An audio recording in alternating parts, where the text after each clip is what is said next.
So hi. So now the now this video, the main topic is using React Query to make the API calls more smoothly.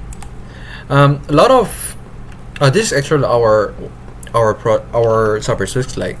Um, lot of big tech company and also a lot of services uses their own library or whatever library to call the API. Example, I think React Query is most fascinating and um, most advanced the library for the API calls. The reason why it is really kind of I think the reason why I prefer React Query is I don't have to really write some kind of boilerplate to write some kind of API because of it. The React Query has a lot of options. Example, the cache, in-memory cache, and the revalidate. And there's a lot of advantage, and there are a lot of options to it. So I don't have to write it on my own code into scratch, from the scratch. So this is really how we make. If I click this kind of refresh button, we're just gonna call the API to fetch this kind of data, right?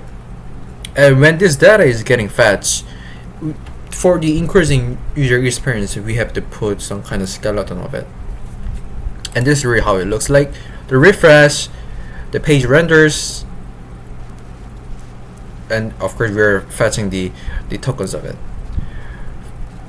When we visit it, there's skeletons, right? So those skeletons is really it's kind of really important for improving user experience, because we don't really get API from the really suddenly. We don't really fetch API like even like more than it. Sorry, we don't really fetch API suddenly.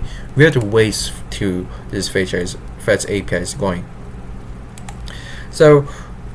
And this is really what I really prefer. If you look at sorry, let's look at our code here. This our code looks like. I'm just gonna zoom in. So in the components, there's a page of it. I split into the chapters. So chapter belongs to chapter page and curriculum based on the curriculum page. So I split it, and for the curriculum, there's a content, and we have to get the card. So that is actually the card of it. So yeah, here. Yeah, this is the skeleton part. I get skeleton, and so skeleton is just the skeleton, the card the skeleton that for indicates that the fetch is still going. And I wrap it, or where was the code of it? Yeah, here. Alright is suspense. Why do we need some kind of suspense?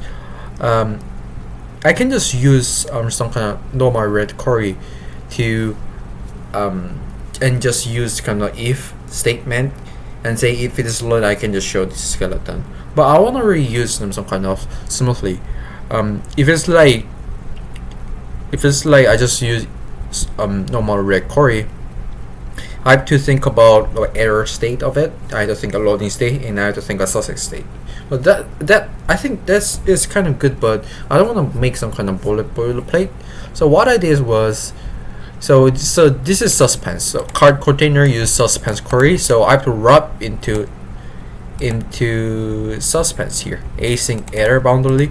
So since I wrap it as a suspense, so and there's a promise based API call is happening inside the card container, and if it's still going, this boundary shows a skeleton, and if it's not, shows the error of it. Let's just put the error on the card container. I don't know if this is gonna be working or not, because this row new error blah blah.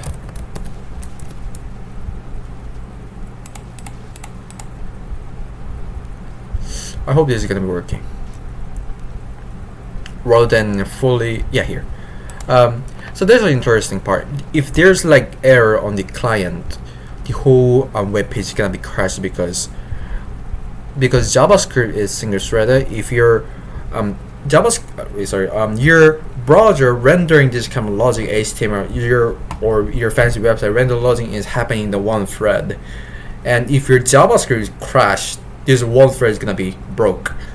But normally the page down, but the reason why it doesn't page down is we wrap it into async boundary, so we can just wrap it, so we can just show the error when there's something wrong with this boundary part. So this is really how it looks. And this is also for the UI when there's fetching wrong with it. And of course I attach the trail again, so trail again is fetch data again. So look at this. So we're trying to fetch data again, but it doesn't work because we just put the error code in here. So after the part is good. So I think it's kind of good for using those kind of async boundary. It's really for the error boundary for the component level. But if I wrap it with the suspend, but if I wrap it also inside the read query, that's gonna be, I think, more advanced and more technical thing. And we're trying our best to increase our user experience, because what the front-end engineer do is increase user experience and make the web application and enhance the performance of the website, and also I think also like DevOps thing, like putting your website as an Nginx file or whatever stuff. So I think that's kind of it. I will not really talk about the red query more. So, but since there's no really kind of like some kind of new thing about red query, it's already written in the ORF documents there. So I recommend you read red query documents and look at how it goes. So this is it. Have a nice day. See you next time. Bye bye.